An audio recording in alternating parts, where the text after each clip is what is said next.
नमस्कार, मी सार्थक ब्रह्मचैतन्य रेसिपी मध्ये तुमचं स्वागत करत आहे।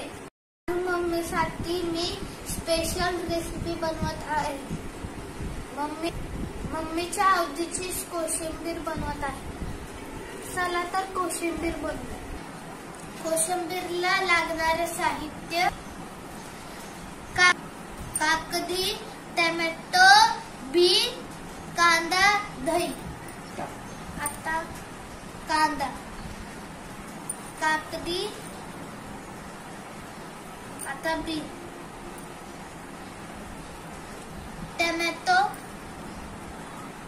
दही, चवीपुरतं मीठ, थोडीशी कोथिंबीर।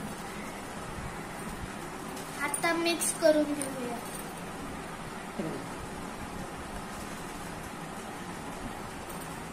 इथे आपली कोशिंबीर तयार झालेली आहे।